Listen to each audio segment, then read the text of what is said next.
오늘도 이 자리 가운데 함께하게 된 여러분을 사랑하고 축복합니다. 이번 주도 코로나19로 인해 영상 예배로 여러분과 함께하게 될 텐데요. 각자의 자리에서 함께 예배하고 기도하는 시간 되었으면 좋겠습니다. 다 같이 사도신경 하심으로 예배를 시작하도록 하겠습니다. 나는 전능하신 아버지 하나님, 천지의 창조주를 믿습니다. 나는 그의 유일하신 아들, 우리 주 예수 그리스도를 믿습니다. 그는 성령으로 잉태되어 동정녀 마리아에게서 나시고 본디오 빌라도에게 고난을 받아 십자가에 못 박혀 죽으시고 장사된 지 사흘 만에 죽은 자 가운데서 다시 살아나셨으며 하늘에 오르시어 전능하신 아버지 하나님 우편에 앉아 계시다가 거기로부터 살아있는 자와 죽은 자를 심판하러 오심이라. 나는 성령을 믿으며 거룩한 공교회와 성도의 교제와 죄를 용서받는 것과 몸의 부활과 영생을 믿습니다. 아멘.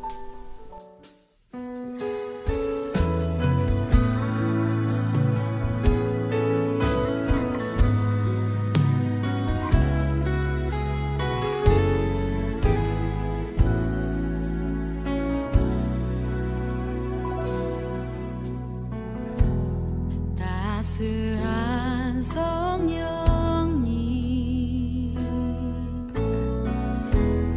마음으로 보내 내 몸을 감싸며 주어지는 평안한 만족감을 느끼네.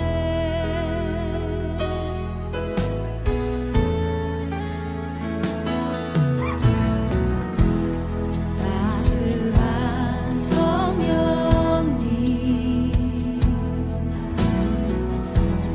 마음으로 보내 내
다 같이 기도하시겠습니다. 주님 감사합니다. 오늘 이렇게 주님 앞에 나와서 예배할 수 있는 은혜를 허락하여 주시면 감사합니다. 저희들 코로나19로 어려운 상황이지만 각자의 자리에서 더욱더 주님을 예배하기 원합니다. 우리가 이 시간 온전히 예배할 때 주님께서 그 예배를 받아주시고 또 각자의 상황과 환경이 다르지만 한마음 한뜻으로 더욱더 주님께 영광 올려드리는 시간 될 수 있도록 주님 인도하여 주시옵소서. 이 예배 가운데 더욱더 주님을 깊이 만나게 하여 주시고 또 코로나19 어려움을 겪고 있는 모든 상황 가운데 있는 이들을 주님 긍휼히 여겨 주시옵소서. 감사드리며 이 예배 가운데 함께하여 주실 주님을 기대합니다. 이 모든 것 주님께 맡겨드리오며 예수님의 이름으로 기도드렸습니다. 아멘. 오늘 봉독할 말씀은 마가복음 6장 35절에서 44절 말씀입니다. 제가 봉독하도록 하겠습니다. 때가 저물어가매 제자들이 예수께 나와 여짜오되 이곳은 빈들이요 날도 저물어가니 무리를 보내어 두루 촌과 마을로 가서 무엇을 사 먹게 하옵소서. 대답하여 이르시되 너희가 먹을 것을 주라 하시니 여짜오되 우리가 가서 200데나리온의 떡을 사다 먹이리이까. 이르시되 너희에게 떡 몇 개나 있는지 가서 보라 하시니 알아보고 이르되 떡 5개와 물고기 2마리가 있더이다 하거늘 제자들에게 명하사 그 모든 사람으로 때를 지어 푸른 잔디 위에 앉게 하시니 때로 100명씩 또는 50명씩 앉은지라. 예수께서 떡 5개와 물고기 2마리를 가지사 하늘을 우러러 축사하시고 떡을 떼어 제자들에게 주어 사람들에게 나누어 주게 하시고 또 물고기 2마리도 모든 사람에게 나누심에 다 배불리 먹고 남은 떡 조각과 물고기를 12바구니에 차게 거두었으며 떡을 먹은 남자는 5,000명이었더라. 아멘. 오늘 말씀 제목은 5+2는 무한대입니다. 오늘 본문이 속한 마가복음과 함께 마태, 누가, 요한복음을 4복음서라고 하는데요. 이 4복음서에는 예수님께서 행하신 기적들이 많이 기록되어 있습니다. 그리고 복음서의 저자들은 각자의 관점에 따라 중요하다고 생각하는 기적들을 자신의 복음서에 기록하였습니다. 그래서 이 복음서마다 기적에 관한 기록이 조금씩은 차이가 나는 것을 볼 수가 있습니다. 그런데 오늘 본문이 오병이어 기적은요, 사복음서에 모두 기록되어 있습니다. 그만큼 이 기적의 사건이 중요하기 때문이라고 할 수 있겠죠. 그렇다면 오늘 본문에 나오는 오병이어 기적에 대해서 더 자세히 알아보겠습니다. 여러분, 팬덤이라는 말 혹시 아시나요? 특정한 인물이나 또 분야를 열성적으로 좋아하는 사람들 또는 그런 문화 형상을 말하는데요. 오늘 본문 앞의 내용을 보면 예수님의 팬들이 많았던 것 같습니다. 예수님과 제자들이 가는 곳마다 이 큰 무리들이 따르는 것을 볼 수가 있는데요. 전도 여행으로 지쳐있는 제자들에게 예수님께서 한적한 곳으로 가서 쉬라고 말씀하십니다. 그래서 제자들이 한적한 곳을 찾아서 배를 타고 이동을 해요. 그런데 이 모습을 본 큰 무리들이 제자들인 줄 알고 그들보다 먼저 그곳에 가 있는 것입니다. 휴식을 취하기 위해 간 곳에 무리들이 보여있는 것을 보고 짜증이 날 만도 한데 예수님께서는 그들을 불쌍히 여기는 것을 볼 수가 있습니다. 한편 이와 달리 제자들은 예수님이 쉬라고 하셔서 이동을 했는데 쉬지도 못하고 또 배가 고픈 상황이어서 무리들이 달갑지만은 않았습니다. 제자들은 예수님께 이렇게 말하고 있습니다. 오늘 본문 35절, 36절인데요. 제가 읽겠습니다. 때가 저물어가매 제자들이 예수께 나와 여짜오되 이곳은 빈들이요 날도 저물어가니 무리를 보내어 두루 촌과 마을로 가서 무엇을 사 먹게 하옵소서. 그런데 여기서 예수님이 예상치 못한 대답을 하십니다. 37절입니다. 대답하여 이르시되 너희가 먹을 것을 주라. 이 말을 들은 제자들은 그럼 우리가 가서 200데나리온의 떡을 사다 먹이냐고 예수님께 다시 반문하고 있습니다.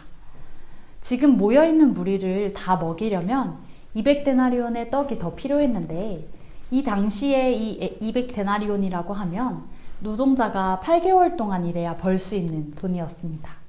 그렇기 때문에 그 돈을 구해서 떡을 사다 먹이는 것은 불가능하다는 의미로 말한 것입니다. 그때 예수님께서 제자들에게 다시 말씀하십니다. 이르시되 너희에게 떡 몇 개나 있는지 가서 보라 하시니 알아보고 이르되 떡 5개와 물고기 2마리가 있더이다 하거늘. 예수님은 제자들에게 너희가 먹을 것을 주라고 말씀하셨어요. 그런데 제자들이 이해하지 못하자 예수님은 다시 한번 너희에게 떡 몇 개나 있는지 가서 보라고 말씀하고 있습니다. 그제서야 제자들이 떡 5개와 물고기 2마리가 있다는 것을 예수님께 말합니다. 요한복음 6장 8, 9절에 나오는 오병이어의 사건을 보면요. 제자 중 하나였던 시몬 베드로의 형제 안드레가 예수님께 이렇게 말해요. 여기 한 아이가 있어 보리떡 5개와 물고기 2마리를 가지고 있나이다. 그러나 그것이 이 많은 사람에게 얼마나 되겠사옵나이까라며 떡 5개와 물고기 2마리의 출처와 또 예수님을 향한 의심의 질문을 던지는 것을 볼 수가 있습니다. 우리가 생각할 때도 보리떡 5개와 물고기 2마리는 작게만 보일 수 있습니다. 하지만 우리가 그냥 지나쳐버리면 안 되는 것이 있습니다. 그것은 바로 주님의 능력입니다. 제자들이 보기에는 그저 떡 5개와 물고기 2마리이지만 예수님께는 그 수많은 사람을 먹이고도 남을 만한 충분한 양이었던 것입니다. 그리고 이 기적이 일어날 수 있었던 것은 한 아이가 자신의 것을 내어 놓음으로 인해서 시작되었습니다. 생각해보면 큰 무리가 있었다고 하는데 그 무리 중에 한 아이에게만 떡과 물고기가 있었을까요? 저는 아니라고 생각합니다. 아마도 사람들은 이것으로 내 배 채우기도 힘든데 어떻게 이 많은 사람들을 다 먹일 수 있겠어? 라는 의심과 함께 모른 척 했을지도 모릅니다. 제자들 또한 예수님이 너희에게 떡 몇 개나 있는지 가서 보라고 하셨을 때 제대로 알아보지도 않고 그냥 자신들의 판단을 내려서 그냥 돌아왔다면 이 오병이어의 기적이 일어날 수 있었을까요? 아닐 것입니다.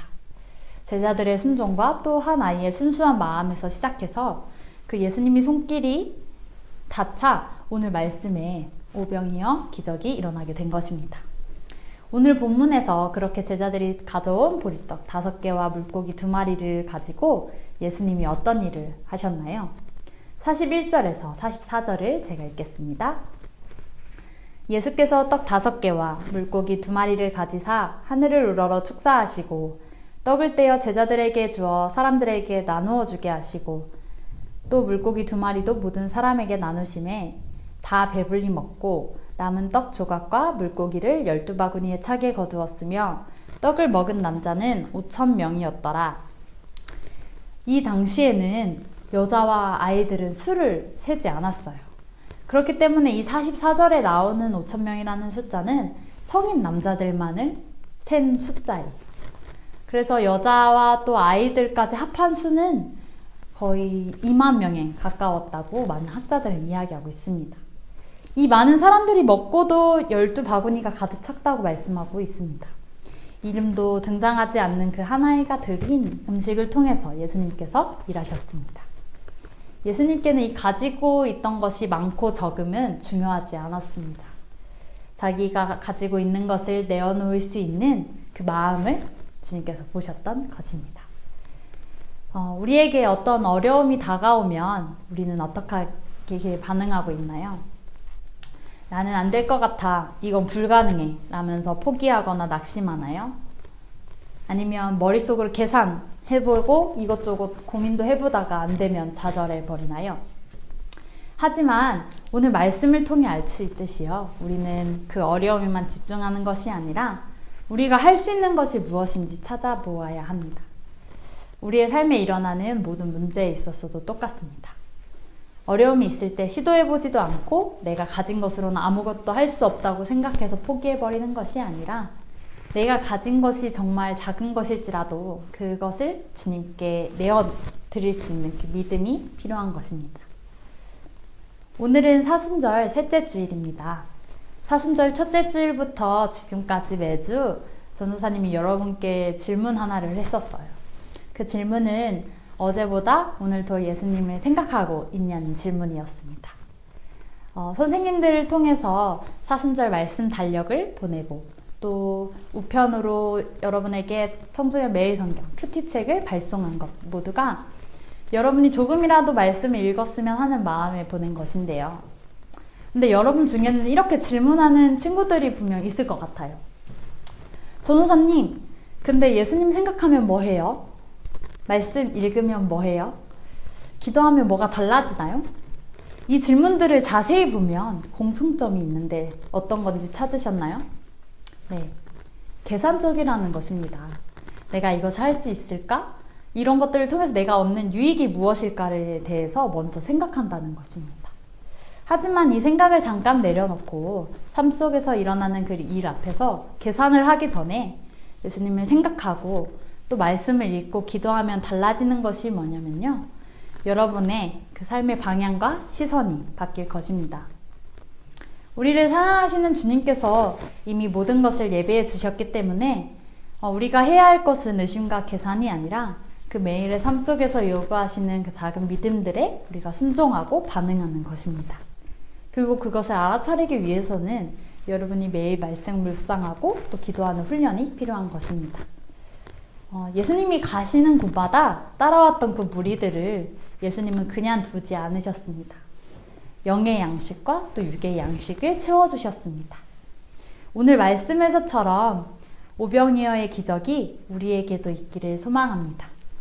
이 사순절 기간 동안에 예수님과 함께하는 기쁨과 또 그분으로 인한 풍성한 은혜를 누리는 우리 종합교회 청소년부 친구들이 되기를 주님의 이름으로 소망합니다. 아멘. 다 같이 기도하겠습니다. 주님 감사합니다. 오늘 말씀을 통해서 이 오병이어의 기적을 통해 정말 주님의 능력을 신뢰하는 그 마음을 우리가 갖기를 원합니다. 또한 우리가 가진 것은 작을지 모르지만 그 작은 것을 주님께 내어놓을 수 있는 믿음을 우리에게 허락하여 주시고 주님 안에서 또 풍성한 은혜를 누리는 우리가 될 수 있도록 주님 인도하여 주세요. 우리가 살아가는 그 삶의 과정 가운데 어려움이 있을 수 있고 또 문제가 있을 수 있지만 우리가 그런 것들보다 더욱더 크신 주님을 바라볼 수 있도록 주님께서 믿음을 허락하여 주시고 우리의 시선을 주님께로 향할 수 있도록 주님 인도하여 주세요. 이 시간도 함께하여 주신 주님 감사드리며 예수님의 이름으로 기도드렸습니다. 아멘. 다 같이 주기도문 하시겠습니다. 하늘에 계신 우리 아버지, 아버지의 이름을 거룩하게 하시며 아버지의 나라가 오게 하시며 아버지의 뜻이 하늘에서와 같이 땅에서도 이루어지게 하소서. 우리에게 일용할 양식을 주시고 우리가 우리에게 잘못한 사람을 용서하여 준 것 같이 우리 죄를 용서하여 주시고 우리를 시험에 빠지지 않게 하시고 악에서 구하소서. 나라와 권능과 영광이 영원히 아버지의 것입니다. 아멘.